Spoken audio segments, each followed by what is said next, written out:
Well, welcome everyone to this hybrid town hall for Devin Hermanson for Congress. My name is Noah Dunn. I'm the campaign manager. And I just want to introduce this event, this campaign, this candidate to you some.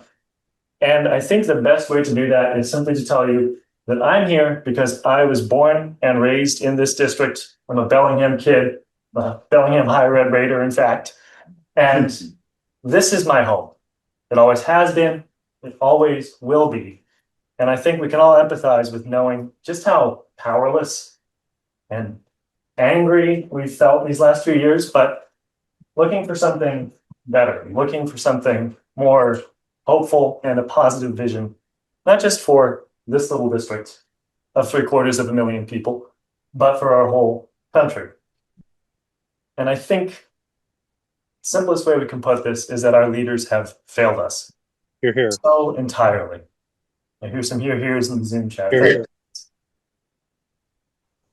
Devin's got a particular way about him. His resume can speak for itself. Years in activism and community organizing, substantive stances on the policies that matter to our lives. And he's got a way of bringing out an optimism and just something other than this fog we've all been living through. And there's no better way to combat that than getting involved. So thank you all for being here, for asking your questions. This is going to be unscripted. I'll be moderating with some questions. We'll alternate live, Zoom, some from ahead of time. But that's really all I have to say. This is unprepared. We'll sum it up with Devin's motto for this campaign has been aim higher. It makes all of us on the team feel like we can do that. I hope you all feel that as well. So please welcome Devin Hermanson. Oh, excellent. Thank you.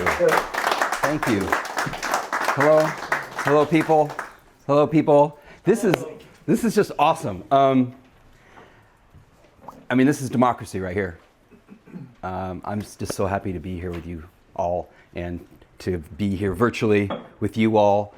We were just talking before we got going, Leo and I, about, he's a teacher, and I've been connecting with other teachers, and what an unbelievable blessing it is to be able to go out into the community and talk to people who really have been in it. Like I can do research and I can talk to experts or whatever, but I want to talk to teachers, and I want to talk to farmers, and I want to talk to parents and small business owners and find out what they're really going through. And I just love that process of taking in that information and problem solving with people. We just have amazing people around us, heroes everywhere is kind of the way I like to say it. And yeah, tonight is about aiming higher, because I think that a lot of people in this country maybe have been a little bit exhausted by design. They want us tired and worn out so that we'll just go along with what's happening, and we're not gonna. I think that's something that Donald Trump and his ilk fundamentally misunderstand about the character of America. They don't understand it because they don't have character. Is that we, in hard times, with our back against the wall, that's when we're the strongest. And we come together and we support each other. We carry each other through hard times. Because we're bound by common values. Because we believe in compassion and empathy and the power of us as a group to innovate and make things happen. People don't stick with Donald Trump because they're bound by anything but greed. And that's killing our country. So we're going to fight back. So there are really three messages that I have about this campaign and this time that we're in. One is we're in deep shit. And it's amazing to me how often I see political campaigns these days and they just can't say it. Like it's always framed some kind of economic message, because that's what consultants tell us, is that it has to be about kitchen table issues. And of course those are important. Transportation is important, affordability is important, all this stuff is critical, it's so important. But if we don't take care of our foundation, none of that's gonna matter. If we don't take care of our democracy, none of it's gonna matter. We don't have to guess if Donald Trump is trying to destroy our democracy. He already tried to overturn an election, and he's trying to steal the midterms right now. We're seeing it. So why can't we say that? And what really worries me, and why I got in this race, is that if I don't see my elected officials, like the incumbent, frankly, acknowledging that we have this problem, that we're in this crisis, how are we going to develop a strategy to fix it or to confront it, to beat it? How do we win a fight we don't acknowledge we're in? And more importantly, so that's the first message, deep shit. It's not like we all agree on deep shit. Yes. Second message is that we are a fucking awesome country. Never underestimate the United States of America. Never underestimate the people in this community to fight back. I've seen it. We've lived it. Hell, we've even seen the people of Hungary fight back. How inspiring was that? That's Trump's idol. Well, and Putin. We'll see what happens to Putin. He's getting his ass kicked right now. Never underestimate the character of Americans. You will lose that bet. Third point, we can aim higher. That a crisis, one things that I never wish crisis on anybody, but whenever I see it happening, I know there's something else, there's another chapter coming to that story. And that is that a crisis is good for change. Amazing change can come from crisis. You've seen that in your own life. Unfortunately, a lot of pain can come from crisis too. And that's where we have each other. But incredible change can happen. Someone tried to insult me today. Just another day. But no, I'm sure they meant really well, but I made the mistake of going on Reddit. Yeah, it was a very good discussion there, but one guy just said, they were talking about candidates, and this guy says, I don't like Hermanson. That's the way I read it, the tone. I don't like Hermanson. His first line in the voters pamphlet is incendiary. And if you don't remember, my first line is, doormat Democrats have failed us. Kind of, it's consistent with what Noah said. And yeah, it's succinct, and it's what I feel. And I'm just really determined in this election to say what I feel. Like, if I get my ass kicked, I'm going to get my ass kicked telling the truth. And the truth is, Democrats haven't been our friends either. At least they're trying to fight for democracy, but Democrats have let Republicans walk all over us for decades. And that's why I call them doormat Democrats. And of course, that's not all of them. And it doesn't mean they're bad people even. A lot of them kind of grew up in a culture that was what Democrats were expected to be. And I just like to be really clear when I talk about the incumbent. I have great confidence he's a good man. And I honor his service. He has served this community for over 25 years, quarter century. I've met his staff. They seem very lovely. But I think he grew up in a culture that was different than what we need right now. Not a bad guy, but the wrong guy for right now is what I'm saying. So when this guy said it was incendiary, I thought, yeah, it is. I refuse, and I hate that I have to do this, but I'm going to quote Liz Cheney. You all probably know the quote, right? Like, refuse to sleepwalk into dictatorship or authoritarianism. Right. And yet I see it every day from people who are supposedly, they say they're going to fight for us. God, I hate the way politicians talk, and I think I'm a politician now, I guess. But it's crazy. They're fighting for us. What are you doing? Well, I sent a letter to, and they really said, like, I sent a letter to this committee, and I sent a letter to, Rubio, and like, yeah, that's not enough. That's just not enough. So the great thing about fire, though, this incendiary comment, it really made me think, is like, yeah, that's what we want, because we want to start over in a lot of ways. The core principles of America are beautiful and powerful and awesome. But along the way, it's been encumbered by all this kind of toxic debris that's attached itself to those beautiful concepts. And we want to burn that away. Let's just burn that away and get it back to what it was supposed to be. Let's fulfill the promise of America as being a place of opportunity where the American dream is available to everybody. That's the world we're going to build. And I hope we can talk about that tonight. Because we can do that. There's no reason we can't do that. We're the richest, most powerful country in the world. There's nothing we can't do. If we can get all these billionaires and out of our way, from buying our elections and buying our politicians, we can do it. Absolutely. So that's what I want to talk about. We want to take it down to the studs and rebuild it in a way that, for the first time ever, and you think about it, you've never lived in America in which everybody had an equal chance. You never lived in America that was designed for you to succeed in your family instead of billionaires. Everything right now is geared towards billionaires. They're buying up all of our media. They're buying up our government. I can't wait for, I tell you, the investigations in the Doge, once we take power, are going to be awesome. So awesome. But right now, they're in the driver's seat. And we're going to change that narrative. We're going to write a new chapter. Bobby Kennedy talked about, he had a great speech called Ripples. Anybody ever heard of that one? It's a brilliant speech. And he talks about this idea that all of us, every time one of us creates an act of justice in the world, it creates a ripple. And that together, all that energy kind of comes together and crashes together, and all of a sudden, before you know it, you have a mighty tide. And that tide can wash away even the greatest walls of injustice and oppression. I love that image. Because I think a lot of us, we go out into the world, and like Noah was saying, sometimes it just feels a little bleak.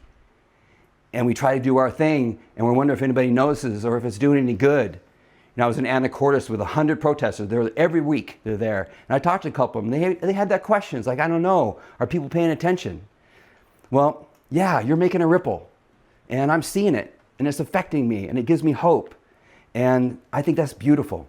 So bless all of you who are here and making your ripples in the world. I'm so excited to have this conversation with you. So that end of intro. Now we can get to questions and talk.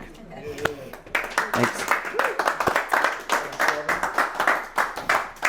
So as questions are asked, I'll be repeating them so that the Zoom audience can hear okay. We'll relay them to Devin and make sure everyone is on the same page. We fielded some questions ahead of time, so I'm going to start with one of these and then we're going to open it up to the room. But The first question, Devin, why you? Why this district? Why now? Whew, okay. I was not aware of that question. I thought I saw this before, but that's great. Why me?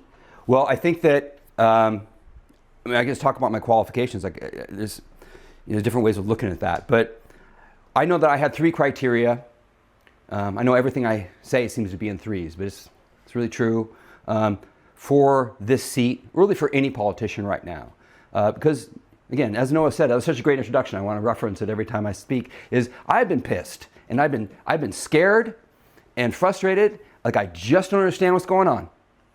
I ask this a lot at protests that I run. We'll ask it right now. How many of you often wake up in the morning feeling anxious about what's going on in our country? Who doesn't?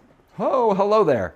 And of those same people, which okay is everybody, how many of you often go to bed that same night feeling anxious about what's going on in the country? Okay, so that says something about you. You are messed up. You're pretty messed up. Now, it says you're a normal, sane people, and it says that you care about what's going on. It also says you don't get a lot of sleep. I'm sorry.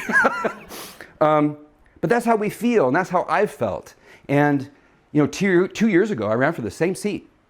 And I did it because I was so freaked out, because I was watching the incumbent, and I was waiting for him to acknowledge that, what I saw was that our democracy was under threat. And that's not an abstract thing. And he just wouldn't. He kind of uses kind of words kind of around it, like he's afraid to say it, like he's afraid to upset anybody. But it's really important. And certainly then, from that, as I said earlier, well, how do you win a fight you don't recognize you're in? So he hasn't fought. He's one of those guys who send the letters. And so, yeah, that's part of my criteria. As a leader, and I've run multiple organizations in my life, nonprofit and for-profit. I've grown. I took a for-profit business from a small group of startup founders to a public company. I've done the same for nonprofits. I grew a nonprofit from $2.3 million a year to $35 million a year in revenue, and created programs that generated over $1 billion to help people suffering in poverty around the world. Right? I'm really proud of those accomplishments. And right now, I founded a group I'm super proud of with just amazing people, and we put on 15 protests a week. We're mobilizing people, educating people, empowering them to make a difference. And now we're utilizing that community to try to help win elections in purple states. We're getting people registered to vote, right? So those are all the things I've been doing. And frankly, those are some of the things that I value in any leader. I want them to be able to anticipate both threats and opportunities. Anticipate. And I haven't seen that from this incumbent, and a lot of Democrats, frankly. And that was 2 years ago. I wasn't seeing it, and maybe it wasn't as obvious. And some people, I know I was called, and other people, the cadre within the Democratic Party who were waving their arms trying to get people's attention, like they were alarmist. Of course, the guardrails of our democracy are so strong. You guys are crazy. Well, then 2 years have passed. We've seen how not strong they are. I mean, they've been crumbling. It's been pretty frightening to see what's happening in the Department of Justice, and really all of them. And right now, your gas prices are crazy high because of Donald Trump's illegal war. Everything else in your life is too expensive because of Donald Trump's illegal tariffs. So that's an example of what happens when our democracy fails. It's because Congress isn't doing their job. It's just a small taste of what's coming. So we got to have leaders who anticipate, can see those things coming, and then can create strategies to combat them, to educate us, to mobilize us, to empower us to fight back. And then the third part, which is so critical, they have to have a vision for what we can do together to make it better. And I haven't seen it from this incumbent. I waited 2 years after the last time I ran. I thought, well, surely it's going to get better now, because after all we've seen, it's not any better. Good man, wrong man for this time. Let's take a question from the room to start unrelated to the Zoom audience. Yeah. Does anyone have a question here, live? I'll Please. go. Mm-hmm. Dawn. My question is around healthcare. Yeah. So Leapfrog Group is an organization that measures quality from hospitals across the nation. Yeah. And Washington State just ranked 40th in the nation on quality measures. Oh, I did not know that. So it's a problem. Our healthcare is sick focused, not well focused. Mm-hmm. So I feel like when people say Medicare for all, I don't want what we have now. I want a new healthcare system. Great. That focuses on wellness, that focuses on women's health, transgender health. I want to basically redo our healthcare system. What are That's your fantastic. thoughts on our healthcare system and how change can make? Yeah. Well, I love that. And honestly, so I don't have the full answer on that. I'd love to talk to you. Yeah. Oh, yeah. The question is, what is the plan to reinvent healthcare? Is that fair to say, Basically, Don? that summarizes it great. Thank you. Washington ranks 40th out of 50 states in healthcare quality right now. What is the vision for a more comprehensive healthcare system? Yeah. So, and I'll just say up front, I don't have the full answer to that. I mean, that's a brilliant question. I want that so badly, what you just described. I'm really focused on, and I think you just point out a flaw in my approach, so I'd love to talk more about that. But right now, so my history with healthcare, I think I've talked about some of it, talked about this with some of you, is like I watched my mom suffer like tremendously. She didn't have health insurance, and so I lived with her through that, where she's a 2-time cancer survivor, and so she did survive that, but she had just a good portion of her life without real quality health care at all, and it just destroyed her. And my mom was just this extraordinary woman. She just radiated love to everybody. She was a former Miss New Jersey, and she was beautiful inside and out, and she just brought kindness to everybody. And I feel like I learned a lot from her, but I watched her suffer in a way, like I will crawl over glass if I could prevent other people from suffering that way. So I've been concentrating really on the access to health care. We need Medicare for all. That has inspired me to do that and find solutions for other people who are out there suffering. This is not, in this country, we should not have people going into debt for the rest of their lives because they couldn't afford health care. But what you're talking about is a whole different paradigm, which I'd love to explore more. Do you want to say more about it, or maybe we just come back to that another time? Well, I'll just give you a personal story. Yeah. And it's healthcare related, so there's probably a lot of HIPAA violations here, but I just think from a woman's perspective, let's put it this way. The NIH has a $68 billion budget. Do you know what percentage of that is spent on women's healthcare? 0.02. Okay, yeah. 10%. Yeah. Of that 10%, Yeah. it's vaginas, breasts, and babies.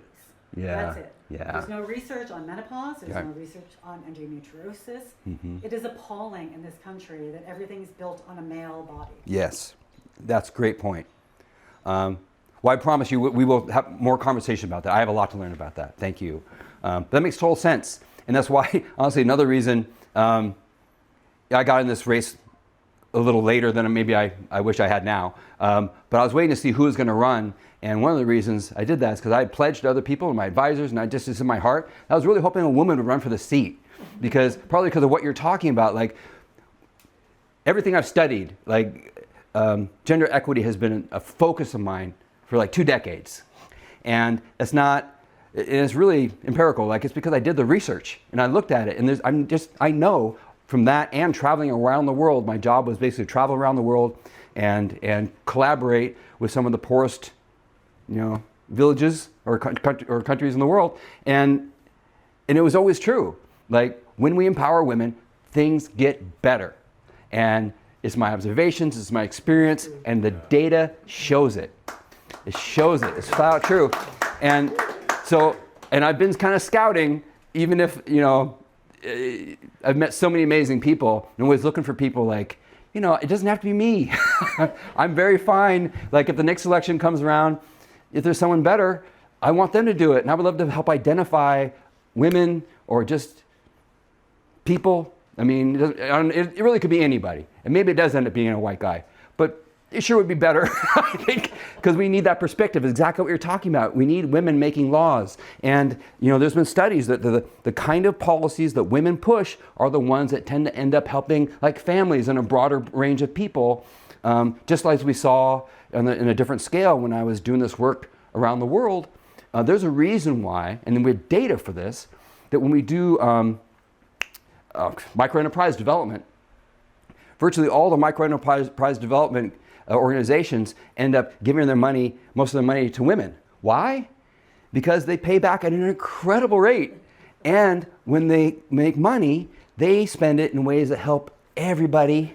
And sadly, the men are not doing their job.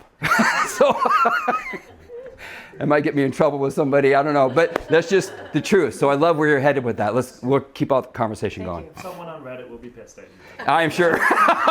He's incendiary and terrible in all these ways. Yeah, I love that. Can we take a question from the Zoom audience now? Does anyone have a question? What about refunding Social Security? Yeah. So- Funding Social Security, James? Yeah, Social Security, they got their eyes on Social Security too, which is sacred. I mean, what the hell? And, I think that we have it sounds simple, but the answer to a lot of the things that we're going to talk about is money. And right now, the income cap for the wealthy, we just got to get rid of that. Like, make them pay into the system, and all of a sudden, oh, look, no more crisis. That's going to be true of a lot of these issues. The wealthy just have to pay their fair share, and they can help the rest of us. And we can also help the people at the very bottom of that scale, a certain percentage of poverty level. We can increase benefits to them. Like, I don't know, sometimes we talk like we're an impoverished country, like we're some kind of third world country, until it comes time to go to war. And then we got all this money. But I think that's the first step. And if maybe there's some more complex issues there, but I really think it comes down to just funding it and letting the very wealthiest in this country, and we'll just get this out of the way because it's going to be, again, part of every answer, is that over the last few decades, the effective tax rate for the very wealthiest in this country has been cut in half. Isn't that crazy? And they can't figure out now why we don't have enough money to pay for stuff. I think we can change that pretty quickly. Anyway, does that answer your question, or was there a nuance there? Yeah, that does. Thank you. I mean, we can do that. We can absolutely do that. I have a plan, by the way, just to key this up. You'll see it on the website, and it's called, creatively, The Plan. Right. That's a good plan. Thank you. And, well, there's a better name. That's the name of the section, but I call it a democracy sprint. And it's this idea that, again, it's just thinking strategically. What are the core things that we would have to do when we get the trifecta? Obviously, there's a whole section there kind of talking about the next 2 years, what we'd have to do with the next 2 years. There's a very separate world we'll be living in. but we have to fight and we have to plan kind of a scenario analysis. What would happen if in 2029 we got the trifecta? Presidency in both houses. Last time we squandered that opportunity. Why? Why is it that when, surprise of my lifetime, Joe Biden proposed a really radically progressive plan called Build Back Better, why did that get the crap kicked out of it when it went to the Senate? Why did that not pass? Anybody tell me? And? Cinema. Joe Manchin and Cinema. Cinema, supposedly a progressive darling, all of a sudden started getting all these donations from conservatives, and they sank it. So that was a big wake-up moment for me, though, by the way. It was like, whoa, okay, we don't have to just elect Democrats. We have to elect the right Democrats, or we will lose this thing. So we've got to keep that in mind, right? So the plan is, or what the democracy sprint is, history tells us that when we get a trifecta, that we will have 2 years likely before we lose one of the houses. So we have got to be ready. And this is why, frankly, also I'm so focused on my 3 criteria for someone running for office tonight right now. I want their hair on fire for democracy, warning us about what's happening. Because we won't be able to spare a moment when we get that trifecta. We have to be ready. And I repeat this because I've always been searching for the way to express the urgency I want out of this moment. I couldn't find the words. Beto O'Rourke came up with it. He said, when we get power back, we have to drive it like it's stolen. How great is that, right? As soon as I heard that, I was like, yes, that's it. Not that I've ever stolen anything, but you can kind of put yourself in that mind frame. You'd want to go really fast, right? I love that. And that's what it has to be. So what I've tried to lay out is by year, what do we want to accomplish to lock down our democracy, to protect it and strengthen it, with a series of moves like, yep, we need a couple new states on our side. Hello, Puerto Rico and Washington, D.C. We need to get rid of gerrymandering. Gone. I mean, what a better world that would be. And there's finance reform, campaign finance reform that we can do. I got to be honest with you. I keep hearing Democratic candidates saying, yeah, vote for me and we're going to get rid of Citizens United. We're going to get that out of here. No, we're not. No, we're not. It's not a law that we can just take off the books. The legislature can't go in and get rid of it. It's a Supreme Court decision. So we need to do something about the Supreme Court. Yes. So in the first year of my plan, thank you. And again, it drives me crazy that for 2 years in a row now, I'm the only one in the voter's guide for this position where we put our biggest priorities. You can list all kinds of shit, stuff. But once you get you have to prioritize. I'm the only one, again, in two cycles who has mentioned the Supreme Court and the attack on our democracy. We've got to take care of the Supreme Court. We can't pretend that we don't see what we see. It is a partisan, activist court. So what I lay out is there are some things that we can do around campaign finance and transparency and all this dark money. We can do some things, but to really do something about Citizens United, we have to expand and reform the Supreme Court. Has to happen. And I was really disappointed with Biden because when they did this, they had their chance. They put together a commission to study it, and they came back, and the conclusion was basically, well, that would be too divisive. Oh, the profanity that came out of my mouth when I read that. Are you kidding me? It will be done. The commission that we established in the first year, and I'm proposing, isn't it if we should do this, it's how will we do this? And then in the second year, so we take a year to educate people, we have our hearings, we get our input, we get people conditioned to the idea that this is coming, and that we're going to do it in a way that isn't packing the court, it's depoliticizing the court. And then in the second year, we implement. So there's a number of things like that. The big ticket items are studied in 1 year and implemented the next, but we come out right out the gate with some of these really big things, our democracy reforms and taxes. Gotta hammer taxes and switch this on its head. That's how we deliver for the American people. And they'll be shocked. I mean, a visionary, complete rewriting of our tax code that finally makes the billionaires pay their fair share, not state by state with some kind of, but a federal tax. And all of a sudden your life gets easier. And all of a sudden Medicare for all, or a better version, is also cutting your costs. And we have money to invest in schools. This has always driven me crazy. I worked for a nonprofit that was so proud. We had this big warehouse, and teachers could come from all over, and they did. They came and they could get supplies for their classrooms. We're so proud of that. It's so humiliating. How? In the richest country in the world, do we make our teachers pay out of their pocket so their kids can have basic materials? So when we rewrite that tax code, people are going to feel it. I mean, it's going to be a major change if we have the guts to do it. And that brings up another thing. Like, I think you need people like me in office. One, I want this change so badly I can taste it. And two, I'm willing to give up my job. We need people in office who don't need to be in office, who are there. Oh, absolutely. What about term limits? What about term limits? So I want to make sure I finish this question, though, because I'm rambling. I'm sorry. I get so excited. Have I answered that question? What was the question? Social Security was the original. Oh, no. I apologize. But you get the idea. I mean, these things are really important. Everything we just talked about is so important. So, and what was the follow-up question? Term limits. Term limits. Yeah, this is funny. So I got to say, things have been a little crazy.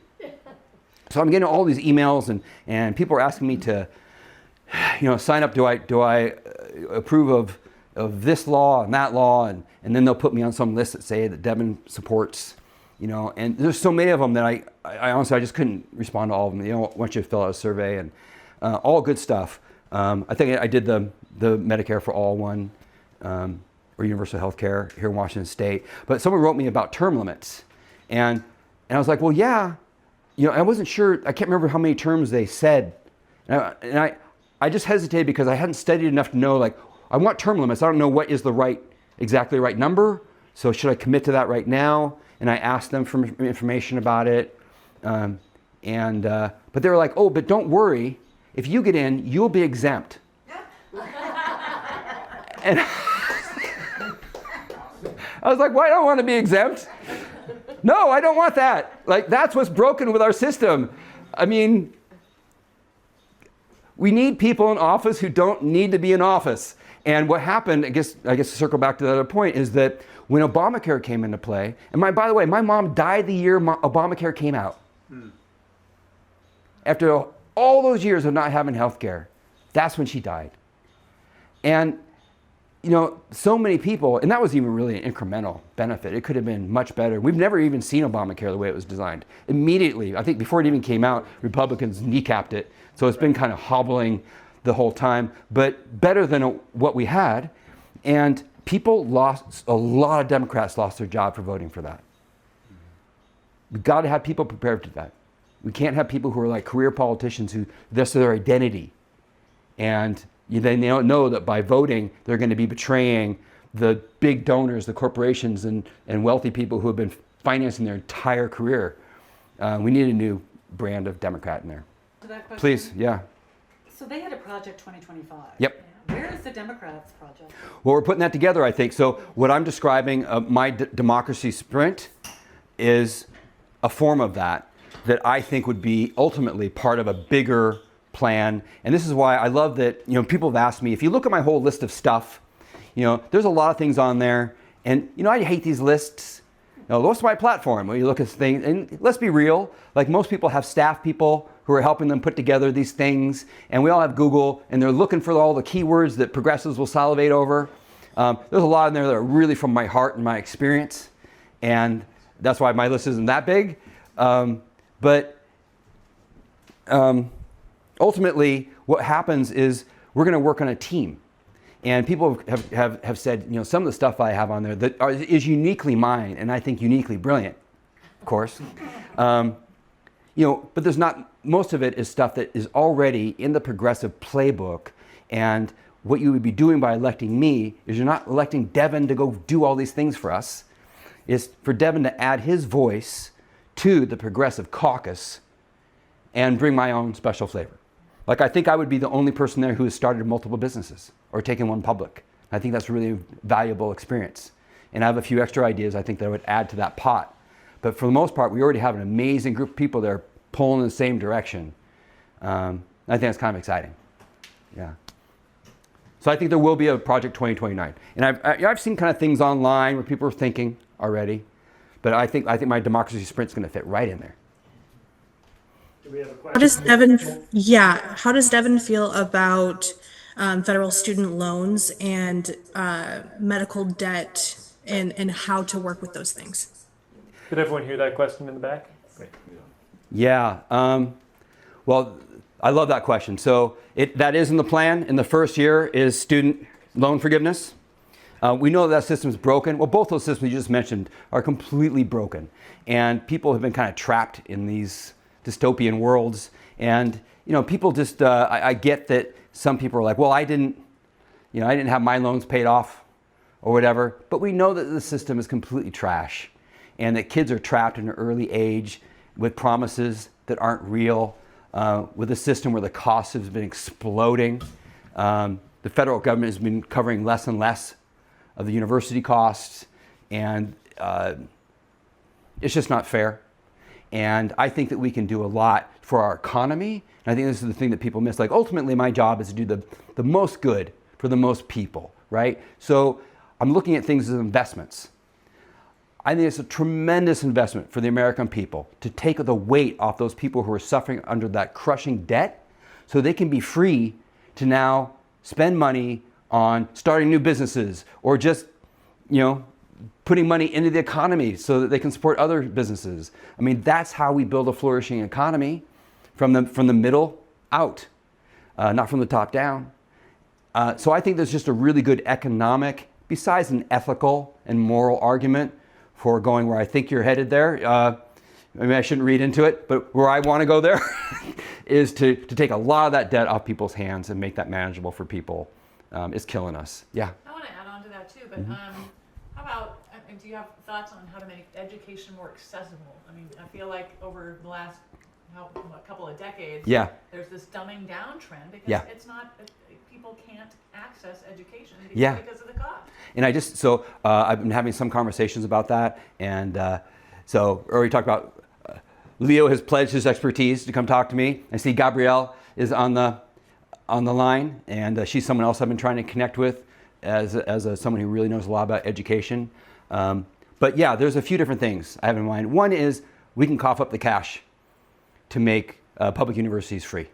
We can do that, 100%. And sorry, I'm forgetting the numbers now, but I looked at the numbers recently, and they're the big numbers. They're nothing compared to what we're spending on this war. And what is the best investment for America? Education.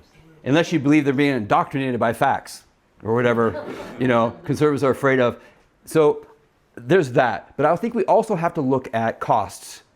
I really am reluctant to just purely shove money at a system that we don't believe is doing a good job controlling for costs as well. So we can do that. And what I've studied a little bit, and this is where I want to talk to our education experts and other people, where the way that we accredit is a very insular process.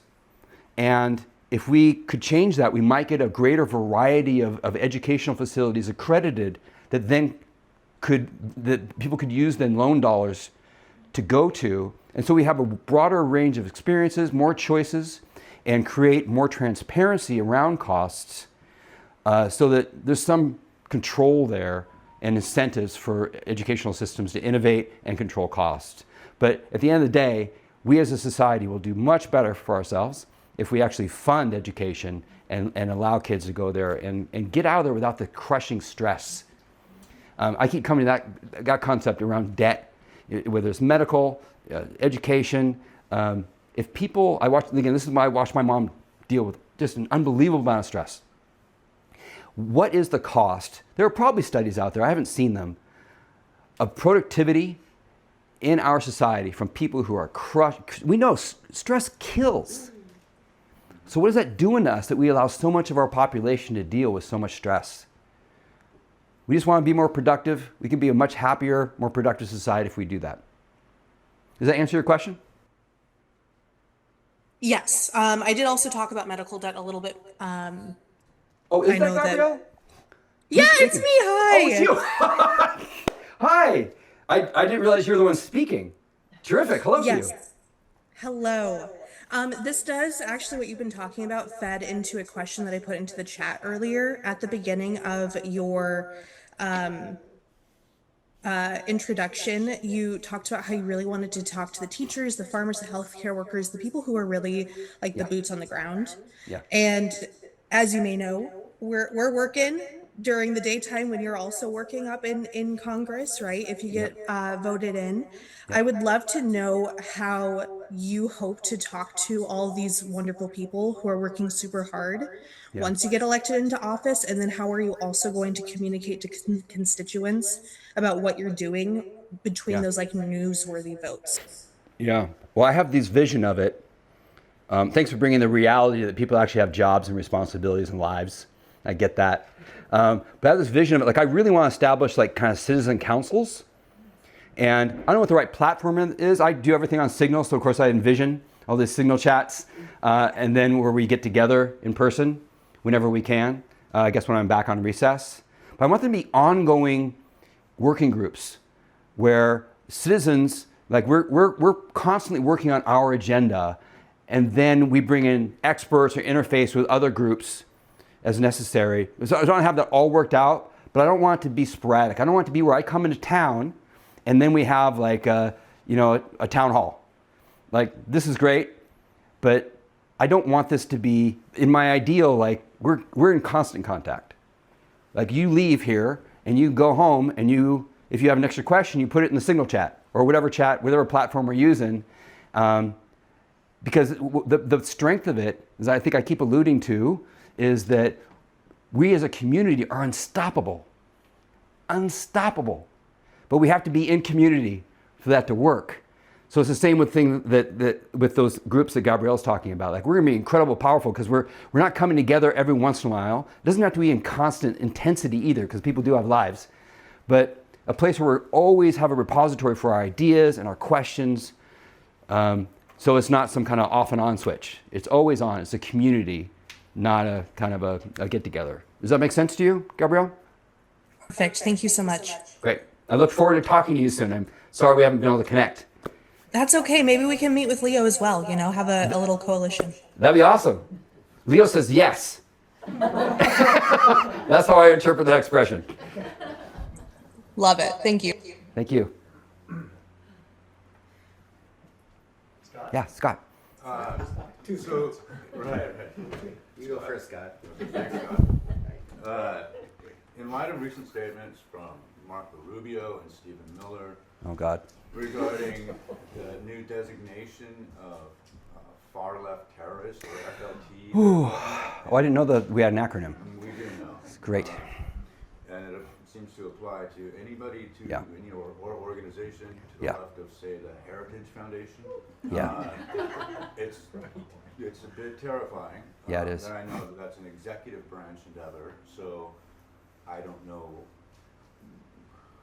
what role the legislature may play, but in light of that fact, where do you stand on warrantless wiretapping? And Yeah, oh my God. surveillance of the NSA? Whew. And what role do you see for Congress for oversight for that? Yeah, so that's terrifying. They have stated that they will be treated the same as jihadi terrorists. Oh, I didn't hear that. Whew.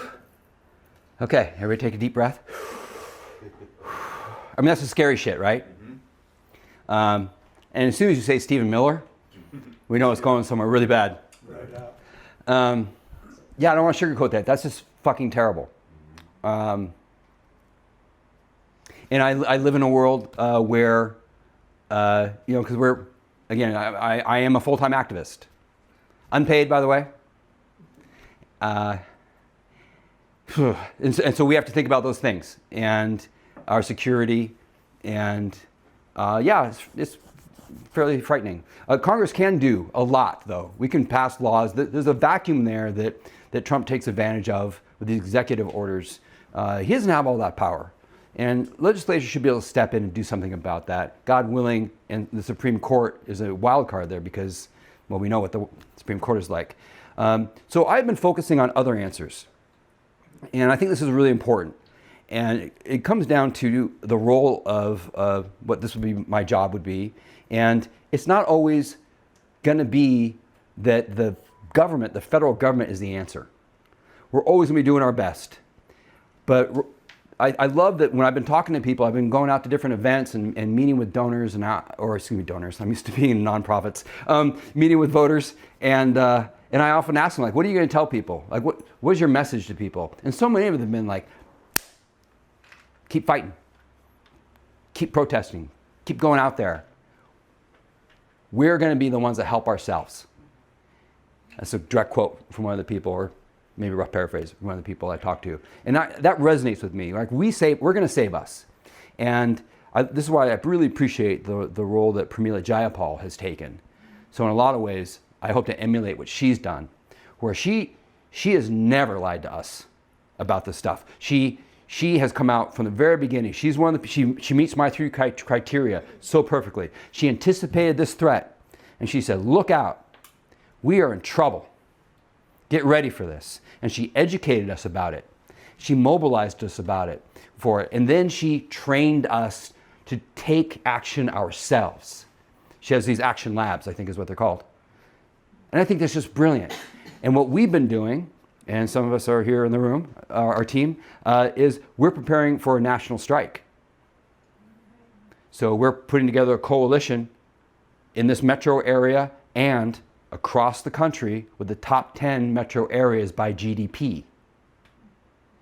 And with the design that we would, if it comes down to it, implement a general strike, which is our ultimate weapon. And we would never want that to happen, because it would be really difficult. Yeah. But to your question, if things really got that bad, that might be our only recourse. We have to be ready to take that kind of action. Does that make sense to you? Yeah, the logistics are insanely daunting. Incredibly difficult. If I can just say, it's so daunting that I find when we talk about it, people are like, oh my gosh. Well, one, it sounds crazy. Yeah. How do we live in a world where we even have to talk about this kind of stuff? But it's so daunting because people think of a general strike as encompassing, you have to organize the entire United States. This might be too much detail, but if you've heard, how many people here have heard of the 80-20 rule? Great, a few of us. It's also called the Pareto principle.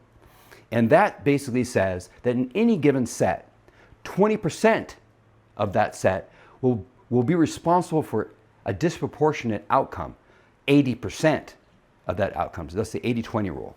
So when you start thinking that way, you've seen it. If you're in business, 20% of your customers probably represent 80% of your profits. 20% of your employees probably represent 80% of your productivity.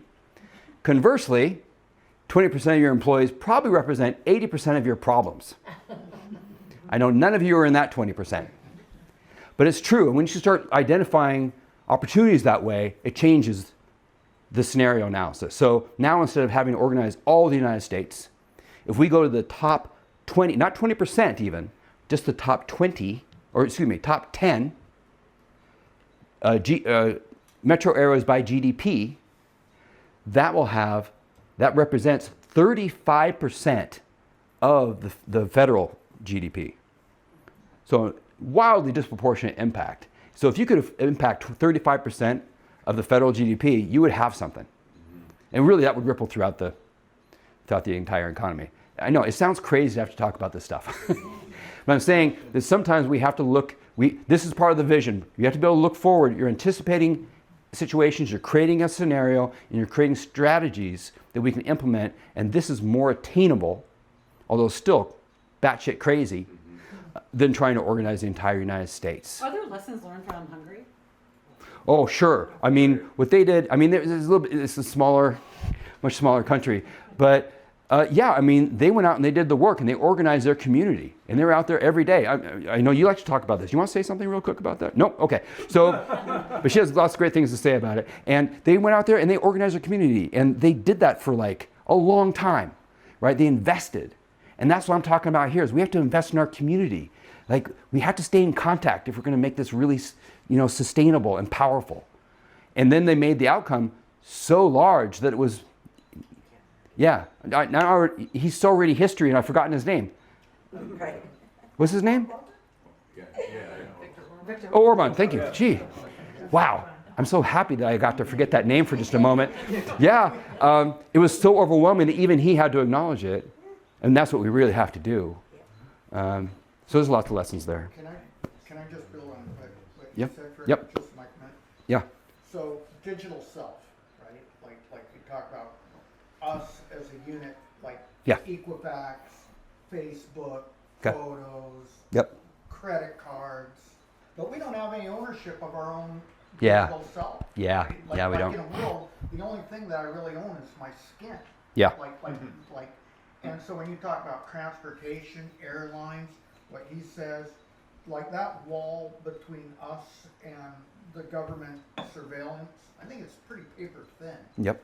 Like, and so I think it's really important that somebody address that in Congress and say, hey, You bet. you should have control over your digital self. 100%. And, you know, that gets at I love that. So there's an idea of like digital autonomy that we should be able to control. And if we take that even further into something that's really hot topic right now is AI. So everything about you, us collectively, is being used to train these AI models. And they are building this enormous economy around it. Why can't we own, why do they get to take our intellectual property, ourselves, our digital selves, and sell it back to us at these huge rates? Like, we should own part of that. And I know that, I think, for sure Bernie and I think some others have proposed some arrangement like that, and it makes total sense to me. Like Like a no. wealth fund. Yeah, that's right. That's right. There's the whole project there that I would totally support in making sure that our privacy on many levels is protected in our ownership of our digital identities, our Like our identities, healthcare period. data. Like our healthcare data, all that is ours. The AI aspect of it is just it's such a hot topic right now. I wanted to get that in there. And even while we're just mentioning that really briefly too, is that no more data centers until we figure out like how to make sure this all serves us, right? Just shut that shit down. Like they're going so fast, they're spending so much money, and you know that they're going to go bust, and they're going to want us to bail them out. Yeah. Fuck that. Well, in Salt Lake City, where we're from, they were fighting a data center, and the people won. Yeah. Yeah. Oh, great. Yeah. I think I heard that. That's terrific. They've doubled the state's electrical usage. Okay. Whew. Yeah, it's crazy. Anyway, so Yeah, do we have another Zoom question, guys? Not here. Not here. I have a question. Yeah. Other It's Scott. continuing down this dark path here. no, great. Let's talk about something really more Yeah, morose. exactly. What are your stances on ICE and how they can wear masks Yeah. to cover their identity? How, No body cams. right. No It's training. so broken. Yeah. It's so broken. I mean, I just saw something about the number of ICE agents who are. Actually, I didn't fully digest this information. Maybe I shouldn't say something, but clearly there's evidence that this group of people is not serving us, and that many of them have legal histories that are highly questionable.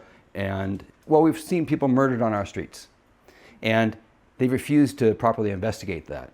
So we need. I kind of outline it in the plan, right? Which is investigations everywhere, and the corruption. People need to go to jail for those murders and much more. And any kind of crisis. This is something that's also from my humanitarian work. We know anytime there's a crisis, something happens, some kind of disaster, some kind of ongoing man-made disaster. There are two groups of people who always suffer the most. It's going to be women and it's going to be kids. And I shudder to think what's going on in those detention centers. To everybody. I mean, the men too, of course, anybody. But particularly, there's going to be dark corners where things that are unimaginable are happening. I guarantee it. We need to investigate everybody involved in that chain of command, and they need to go to jail. I mean, there's going to be major investigations around that. Otherwise, certainly, as we get in the legislature, we're going to hold the line. And this is where I think that we're starting to get a bit of a spine. So walking through this earth right now is hard. And I believe firmly, and even this guy who's calling me incendiary, you know, I did take that as a badge of honor a little bit. But my way of working in the world, I am an optimist. I don't want to say anything incendiary unless I absolutely have to. I want to fill this world with love. I believe that we defeat hate by crowding it out with love. Like, that's the way we should be. And if they make us hateful, they win. But we can walk through this world with an open heart and spines of steel. And we have to have those spines of steel when we're dealing with ICE. And I think that when those funding bills come up, we're under no obligation as a legislature or as a country to fund illegal activity, to fund it fundamentally anti-democratic, fascist enterprise. No. Abolish them completely. And until we have the trifecta to do that, no money, not a dime. Yeah, that's what you're talking about there too. So obviously ICE is so, it shocks the conscience. And then there's down to our local police, which, you know, I mean, people have a range of feelings about this, but we had a system that was somewhat successful where the federal government would intervene and work with police departments that were egregiously screwed up, including ours. And they had some success. I mean, none of that's going to be perfect, but they had some success. And I love this idea of redefining policing that came out of the defund the police movement, which is just really about making sure you're using the right kind of people for the right kind of problems. And it really made a lot of sense. And of course, Trump dismantled all of that because he doesn't want accountability for anybody. So we have so much to work to do on that whole kind of hierarchy of pain. I think people in the community need to call it out. Yeah, for sure. For sure. But the idea that we're allowing people to wear masks and come into our communities, and no, just no. It can't be allowed, and yet somehow they're getting away with that. Specifically, so they can't be identified. Right. It's just so obvious. Right. I have a question. Yeah. About the incentives that are driving what we're talking about, masked thugs in the streets, whether it's ICE or local police or whomever. Yeah. The incentives And I will driving say that I've noticed that Lee has been waiting to ask a question for sometimes maybe I'm so afterwards. sorry. I'm so Thank you. sorry. I failed on the Zoom end. Lee, let's just defer to you.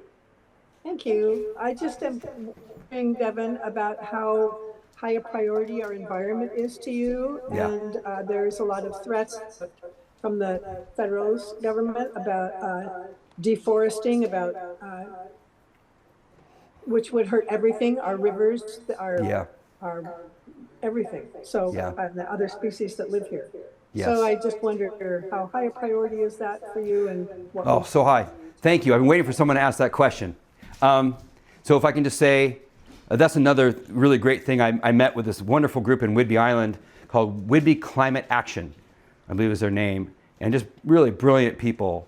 And they were talking to me about, for instance, the impact on shellfish industry here, in that because of the toxic levels in the water, that it's deteriorated their shells, and it also impacts their breeding grounds, and so we can't breed here anymore, and we have to have them spawn somewhere else and bred, and then we can bring them back into this environment, which is just so horrifying, right? I mean, they really illustrated. I'm sorry, I'm probably not doing it justice. They told it so much better, right? But that's, again, the kind of expertise I want to leverage. Like, it's so much more instructive to hear it from their mouths than to kind of read articles or research. And there's really brilliant people. And I've been on that train for a long time. I mean, I think if you're in this room, you've kind of self-selected.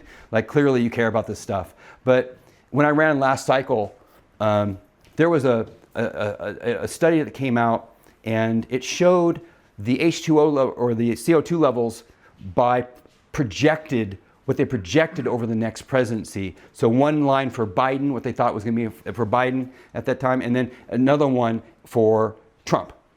And amazingly, the Trump line actually did go down a little bit. So I don't know if that's just private industry doing something, because he's not helping. So there's Trump, and then there's Biden, like down here, and so much better. And Hillary Clinton put out this tweet with this information, so it got a lot of play. And the headline there was, wow, if you care about the environment, you better elect Joe Biden. Which is so obvious, right? Because look, the lines. I mean, they're so much different. They're like that much different. But there was a third line. And the third line was like down here. It was another universe. And this line was where we had to be to survive as a planet, essentially. Like that was our goal. And so I got a whole other thing about it, from it. It was like our system is so fundamentally broken that no matter who we elect, we are screwed. And we need to tear this thing up, again, down to the studs and rebuild it. That's what I got out of it. And our environment, I mean, we were just failing so colossally. And it's an ethical and moral failure, particularly, I mean, really on the Republican side. I can't take all the weight off us. We have to fight for it. But it's just greed. It's just greed. And it's all those billionaires funding these people. And this is amazing. I have this vision. This might not be PC exactly, but there's going to be a day when we get money out of government. We get gerrymandering taken care of, and we get the big money out of government, of our elections. And the next day, there's going to be a lineup in the Senate. And there's all these white men. And they all have Southern accents in my mind. I'm sorry, but that's where the problem is often, is where these deniers are. And they all come up and they're like, hey, you know, I had a vision last night. God came to me in my sleep. And he, I think it's a she, but these guys all think it's a he for sure. And he told me this climate change thing, it's real. It's real. I changed my vote. That's going to happen as soon as we get all petroleum dollars out of our elections, all these other dollars. There's going to be a mass conversion of people who suddenly get climate change science. Will that solve term limits then? Well, I think we're going to need term limits anyway. So I'm definitely on board with term limits. Even if it impacts me, I'm going to sign on for the term limit thing. But yeah, so I'm 100% with the New Green Deal, the Green New Deal. I think that level of commitment, and this is again where I'm going to differ from Larson. On virtually everything, I'm going to differ from Larson. Even where he seems to be going in the right direction, he's an incrementalist. Because I think honestly, because he has so many big donors he has to take care of, but he just takes these baby steps. And it just shows, I think that chart I'm describing shows that incrementalism is killing us. It's dangerous. We can't accept it. Our house is on fire. We have to do something about it. So I think the Green New Deal is essential, even if it's not entirely defined. It's directional, it's ambitious, it's telling us that this has to be this level of priority and we have to get after it. And it's going to be, again, a great investment for our economy. And we need a new economy. It's going to represent all kinds of new jobs. It just makes sense on so many levels. Yeah? Just to tag on that, and this is more local, what do you think about fish ladders, adding fish ladders to our dams? You gotta. Just to restore salmon. Right. That's the big issue in this area for sure. We've got to take care of our salmon. Right. And I come from a family of fishermen, although I'm a terrible fisherman. I'm not really a fisherman. Yeah. So did that answer your question? Yep, good. Boy, there's so much there. So anything else? I can feel like we're kind of like, oh, okay, this has been... Question? Yeah. Well, first of all, I really like your energy. Thank you, Devin. Thank you. I had a couple questions. One is that I have an idea that I haven't heard yet, but as a person with a science background, I get really frustrated that we have all these new policies and proposals of policies that are based on no evidence whatsoever, right? They make up these lies and then they like the SAVE Act, right? Yeah. And then they decide to make this legislation, change these laws based on these lies. And I think we need to have some sort of law in place that says you can't generate a law without sufficient evidence. Like you need to have a minimal amount of evidence to prove, it needs to be based on truth. I love that. I feel like we need to have some sort of truth and some sort of truth committee based on scientists, based on journalists, based on experts.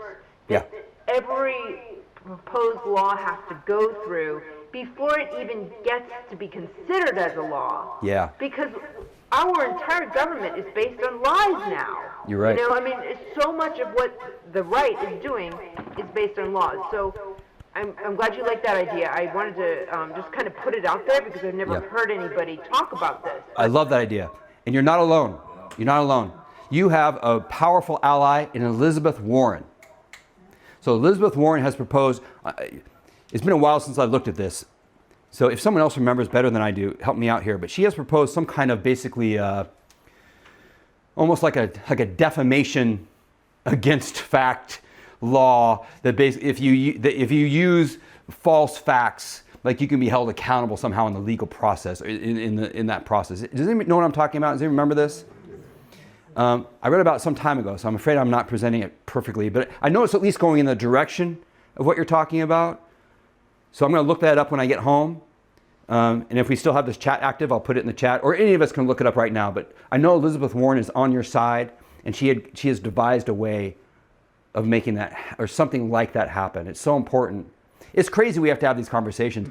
I'm kind of new. It's been a while now, but within the last several years anyway, I always assumed, this is the way of getting my proposal, and I've been proposing this for years, and now something like it is getting more traction, which is that not only should people in Congress not be able to trade stocks. I didn't know they could. I thought, when I was like, what? We can do that? I mean, that's insane. But they shouldn't be able to hold a single individual stock. And I can use myself as an example. Like, I'm very blessed. I don't have to really work right now because of great investments I made. And now, a big part of that is because I'm pre-iPhone Apple. And I got a lot of my wealth in Apple. I'm not that wealthy, but I'm good enough that I can, survive. And but I just imagine, like, I picture myself in Congress, and if something was coming up that impacted Apple, of course I'd want to be. I think I'm really good at compartmentalizing, and I'd be like, man, I don't want to think about my situation, but somewhere in the back of my mind, you just can't trust it. We're all human. There's going to be some rationalization, like, well, maybe we could make that a little easier for Apple. It shouldn't be an issue. So what I've proposed for years now is that when someone comes into Congress, like by that first day, they're forced to divest every single individual stock. And it can go into a blind trust into an index fund, but no individual stocks. And you get a one-time tax benefit, because I also think it shouldn't be punitive. Like, it would be really rough on me. And I don't think anybody should have to, pay for that. So some kind of benefit that, okay, this one time you can roll it over into an index fund without a major hit. We got to do that. I mean, we have to, this is like about aiming higher. We are selling for the bare minimum ethical, I don't know if really we have any ethical standards anymore, frankly, for Congress, but we should be the highest. Like, let's just reset. We got to be able to get there. It drives me crazy. I also just want to say that the integrity index is such a great Yes. tool to use to track the integrity of our politicians. So I'm not sure. Can you explain for everybody what that is? I'm not sure everyone's heard of it. It's I forget the last name of this guy. He's a young man who developed it in the last few months. His name is Nico, and he developed this website called integrityindex.us, and you can look up all your politicians and find out how they're being funded.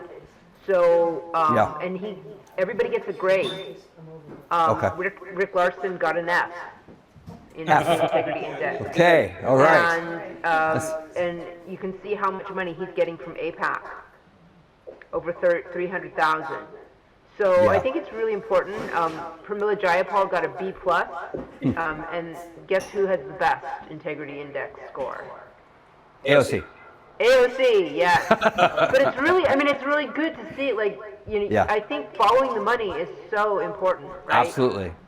Did you want to get in there? So just a little behind the scenes info here. Hi, I'm Lily. I am a volunteer for the campaign. I've reached out to Nico, I think that's his name, online. I haven't gotten a response from him yet.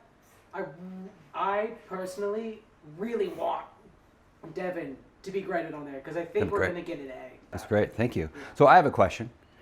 So Devin, since no one's asked this one yet, what would you do about the overall, this kind of gets towards what you're talking about, what would you do about the overall disinformation ecosystem that's harming our country right now? So I just want to say that I consider, I talk about this a lot, this is the heartbreak era, right? Because we're looking at multiple levels. We're being broken right now. Our country, a lot of times we look at our country, we don't recognize our country. Our family, we all have broken relationships in our family. And then our friends. I don't know what happened to my high school friends, holy smokes, right? I mean, so many of them have been gobbled up by this disinformation ecosystem and Fox News and these other things that grew up around Fox News. And it's so destructive. And I won't get into the whole thing of it, but it's responsible for enormous pain in my life. And I know I'm not alone. Like millions of people have been affected by this broken relationships of trying to deal with someone you love dearly who you can't reach anymore. And that is really hard. And what happened, Fox News has made a business model out of hate and lies. And so many people now have followed them in that path. And it's destroying our country. I think of them really as almost a separate country within our country. I call them alt-fact nation, right? And this isn't the whole answer, but for a while I had a nonprofit that was trying to go up against Fox News advertisers. That was tough. It's really tough. But I do think that I've come up with a creative law, I just thought I'd share with you, that what we saw with them with the big lawsuit, I'm forgetting, Dominion lawsuit, was that they had to settle. I mean, the case was so overwhelming that Dominion was going to win that case. And so they settled for $750 million. It's crazy, right? And what happened is, though, that they didn't get to, it didn't matter to them. They dropped that money. It sounds like an enormous amount of money. It's the biggest settlement in history of that type, but it doesn't matter to them. It's a cost of doing business. One issue on that.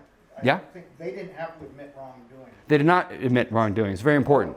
Wrongdoing is a big deal. Sacklers, Yep. all those guys, no wrongdoing. Yep. They'll settle, they'll give them the money, and then they get like the get out of jail free card. Right, and I get really pissed at that. I think you should be pissed at that. But there's a key element of that, not admitting wrongdoing as well, because they didn't get to the punitive stage.